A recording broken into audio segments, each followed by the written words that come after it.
오늘 하루도 행복함만 깃드시길 바라며 구독, 좋아요 꼭 부탁드려요.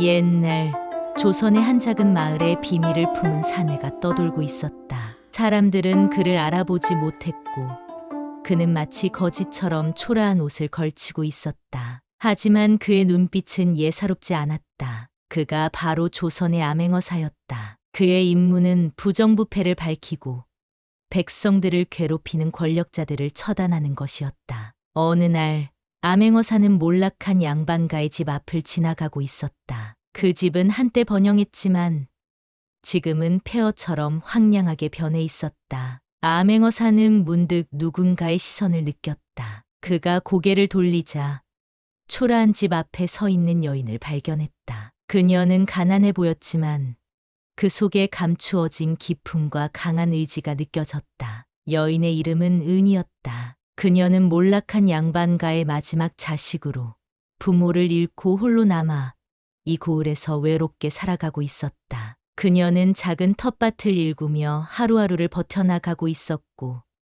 이웃들이 던져주는 작은 도움으로 살아가고 있었다. 은희는 길가에 서 있던 낯선 남자를 보며 그가 단순한 거지가 아니라는 것을 직감했다. 그의 눈빛은 비록 피곤해 보였지만 그 속에는 무언가 중요한 것을 지키려는 결의가 담겨 있었다. 두 사람은 잠깐의 눈맞춤을 하며 서로에게 묘한 인연을 느꼈다. 은희는 조심스레 다가가 그에게 말했다. 이봐요. 이곳은 위험한 고을이에요. 가급적 빨리 떠나시는 게 좋을 겁니다. 암행어사는 은희의 말을 가만히 듣고 나서 고개를 끄덕였다. 그는 그저 미소만 지을 뿐 아무 말도 하지 않고 그 자리를 떠났다. 은희는 그를 바라보며 알 수 없는 감정에 사로잡혔다. 그 사람은 누구였을까?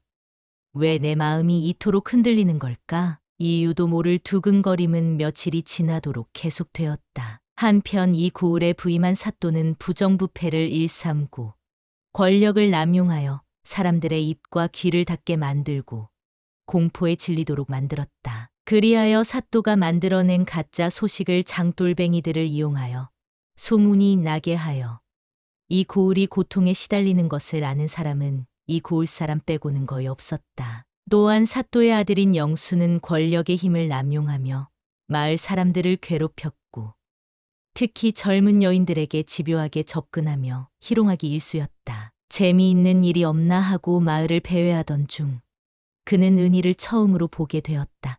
그녀의 고운 얼굴과 은은한 기품에 이끌린 그는 그녀를 자신의 것으로 만들겠다는 욕망에 사로잡혔다. 은희의 집으로 여러 차례 찾아가 그녀를 협박하고 겁을 주었다. 은희는 공포에 떨며 그에게 저항했지만 영수의 힘을 막기엔 역부족이었다. 어느 날 영수는 은희의 집에 술에 취해 찾아왔고 은희를 끌어안으려 했다. 은희는 필사적으로 저항하며 그를 밀쳐냈다. 이런 짓은 그만두세요. 저는 당신의 장난감이 아니에요. 영수는 분노에 차서 그녀를 때리려 했지만 그 순간 한 남자가 나타났다. 그 남자는 바로 거지처럼 보이던 암행어사였다. 암행어사는 은희를 지키기 위해 몸을 던졌다. 그는 영수를 막아선 채 단호하게 말했다. 이 여인을 건드리지 마시오. 무슨 권리로 이런 짓을 하는 것이오? 영수는 그를 비웃으며 말했다. 너 따위가 감히 나에게 훈계를 하다니.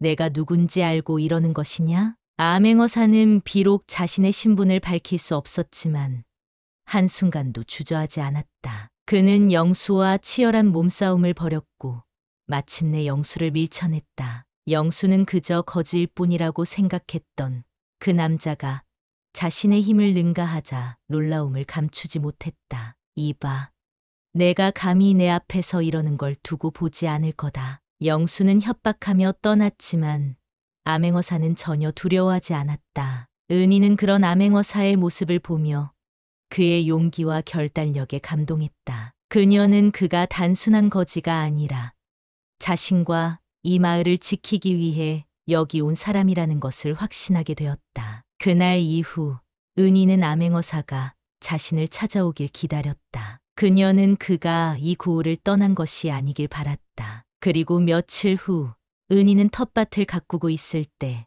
암행어사가 다시 나타났다. 그는 그녀에게 다가와 조용히 말했다. 당신이 무사해서 다행입니다. 그 자는 다시는 당신을 괴롭히지 못할 것입니다. 은희는 그의 말에 고개를 숙이며 작게 대답했다. 고맙습니다. 저를 지켜주셔서.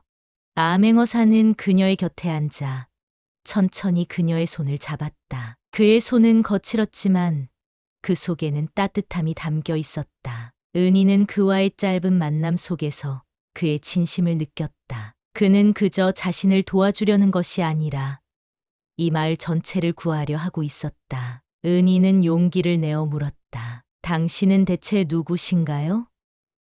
왜 이런 위험을 감수하고 저를 도와주시는 건가요? 암행어사는 잠시 말을 멈추고 깊은 한숨을 내쉬었다. 나는 암행어사입니다. 이 고을의 사또가 부정을 저지르고 있음을 알고 왔습니다. 그리고 당신의 도움이 필요합니다. 은희는 그의 말을 듣고 놀랐지만 이내 마음을 다잡고 말했다. 제가 무엇을 해야 할지 말해주세요. 당신을 돕고 싶어요. 암행어사와 은희는 함께 사또의 부정부패를 밝히기 위한 계획을 세웠다. 은희는 마을 사람들과 접촉하며 사또와 그의 아들이 저지른 악행에 대한 증거를 모았다. 암행어사는 은희가 위험에 빠지지 않도록 늘 그녀를 지켜주었고 두 사람은 서로에게 점점 더 깊은 신뢰를 쌓아갔다. 암행어사와 은희는 사또의 부정부패를 밝히기 위해 철저히 의논하고 긴 시간 준비했다. 하지만 사또는 권력으로 모든 것을 장악하고 있었고 증거를 확보하는 일은 결코 쉽지 않았다. 특히 사또가 그의 부정을 은폐하기 위해 신복들을 통해 마을 사람들을 억압하고 있다는 사실이 그들에게는 가장 큰 걸림돌이었다. 그러나 암행어사와 은희는 물러서지 않았고 마침내 결정적인 증거를 손에 넣을 기회가 찾아왔다. 사또의 부정행위가 기록된 문서들이 사또의 비밀 금고에 보관되어 있다는 소문을 듣게 된 은희는 위험을 무릅쓰고 스스로 미끼가 되기로 결심했다. 암행어사는 처음에 그녀의 계획을 반대했지만 은희의 단호한 결심에 결국 동의할 수밖에 없었다. 은희는 사또의 아들 영수가 여전히 자신에게 집착하고 있다는 사실을 이용하기로 했다. 그녀는 영수에게 접근해 일부러 자신이 어려움에 처해 있는 척하며 도움을 구하는 척했다. 영수는 그녀의 청을 들어주며 마치 자신이 은혜로운 사람인 양 행동했지만 그 속에는 은희를 소나기에 넣겠다는 악의가 숨어 있었다. 은희야, 내가 나를 찾아와 이렇게 도움을 청하니 기쁘구나. 내가 도와줄 테니 내가 필요한 건 뭐든지 말해라. 영수는 자신만만한 태도로 은희에게 접근했다. 은희는 속으로는 치밀어 오르는 혐오를 억누르며 마치 진심인 것처럼 고개를 숙였다. 정말 감사합니다, 영수님. 저와 우리 가족은 당신의 은혜를 잊지 않겠습니다. 다만 한 가지 부탁이 더 있습니다. 사또님의 서재에 가서 문서를 가져와야 하는데 그 문서가 없으면 저희 집안의 문제가 해결되지 않아요. 도와주실 수 있으신가요?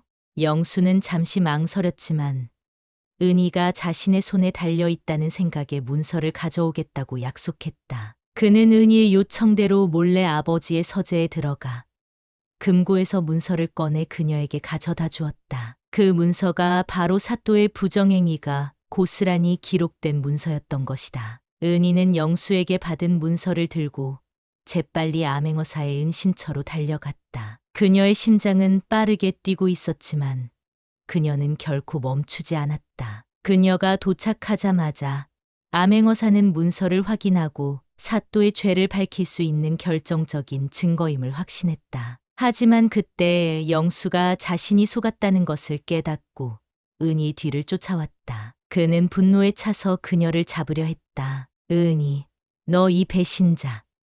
내가 널 그냥 두지 않겠어. 암행어사는 이때를 놓치지 않고 은희를 보호하기 위해 나섰다. 그는 은희를 그의 뒤로 숨기고 영수와 맞섰다. 이제 내가 저지른 죄가 드러났으니 너희 가문은 끝장이다. 영수는 암행어사를 밀쳐내려 했지만 암행어사는 단호한 태도로 그를 저지했다. 여기서 더 이상 움직이지 마라. 너희가 저지른 모든 악행을 사람들에게 밝힐 것이다. 마침내 그날이 왔다. 암행어사와 은희는 마을 중앙에 위치한 관청 앞에서 사람들을 모았다. 은희가 목숨을 걸고 가져온 그 문서들을 증거로 제출하며 사또가 저지른 수많은 부정행위들을 하나하나 폭로하기 시작했다. 문서에는 사또가 마을 사람들에게 강제로 세금을 더 거두고 뇌물을 받고 권력을 남용한 내용들이 상세히 기록되어 있었다. 이 모든 것이 사또의 부정입니다. 암행어사는 증거를 들고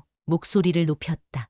이 사또는 자신의 권력을 이용해 이 마을을 무자비하게 착취했습니다. 그는 마을 사람들을 괴롭히고 그 아들은 순결한 여인들을 해치려 했습니다. 사람들은 그 문서를 보며 충격에 빠졌다. 그동안 자신들이 느껴온 부당함이 바로 사또의 계획에서 비롯된 것임을 깨닫고 분노의 함성이 관청 앞에 울려 퍼졌다. 마을 사람들은 하나둘씩 사또와 그의 아들에게 항의하며 나섰고 그들은 더 이상 숨을 곳이 없다는 것을 깨달았다. 사또는 처음에는 문서를 부인하며 억울함을 호소했지만 증거가 너무나도 명백했기에 도망칠 방법이 없었다. 마침내 그는 죄를 인정하고 법의 심판을 받게 되었다. 또한 사또의 착취와 권력 남용으로 인해서 몰락한 양반들은 은희를 포함해서 본래의 신분을 회복하고 가문의 권리와 전답을 다시금 온전히 찾게 되었다.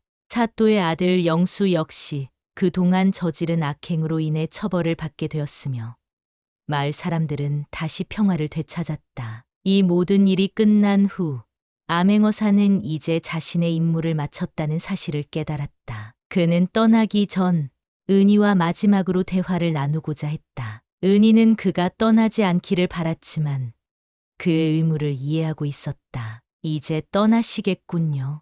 은희가 말하며 슬픈 눈빛을 감추지 못했다. 암행어사는 조용히 고개를 끄덕였다. 그렇습니다.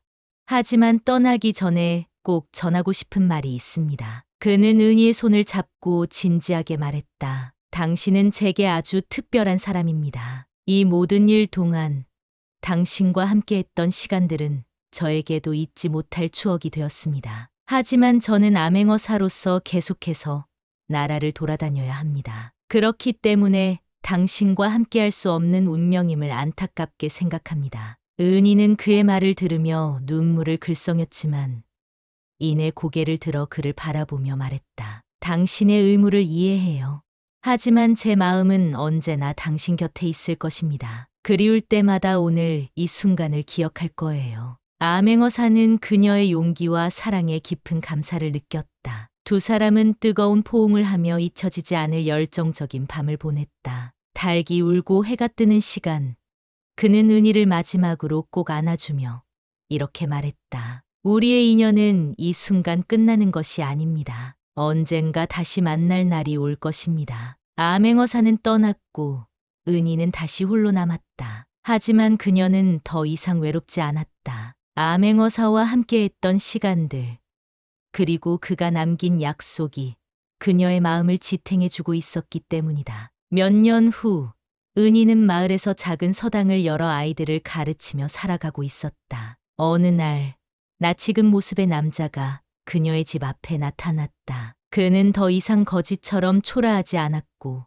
곱게 선 등 뒤로는 한 줄기 햇살이 비추고 있었다. 은희는 그가 누구인지 단번에 알아보았다. 그리워하던 사람이 다시 돌아온 것이었다. 두 사람은 서로를 바라보며 아무 말 없이 미소를 지었다. 두 사람은 뜨거운 포옹을 하며 그리움의 눈물을 흘렸다. 당신이 정말 돌아오셨군요. 그동안 얼마나 기다렸는지 몰라요. 은희가 반겨 말하자 암행어사도 은희에게 말했다. 저도 당신을 잊지 않았습니다. 이곳에서의 약속을 지키기 위해 돌아왔습니다. 이제 당신을 기다리게 하지 않겠습니다. 그 말에 은희는 대답했다. 전 당신이 돌아올 것을 믿고 있었어요. 당신이 없던 시간도 저에게는 소중한 기억이었어요. 당신 덕분에 지금의 제가 있을 수 있었으니까요. 운명은 다시 그들을 이어주었고 그들은 마침내 함께하는 삶을 시작하게 되었다. 그리고 그 둘이 함께하게 된 그 밤은 몇 년 전 헤어지던 그 밤과 같이 또다시 달구름 소리가 들릴 때까지 마치 하나였던 것처럼 떨어질 줄 몰랐다.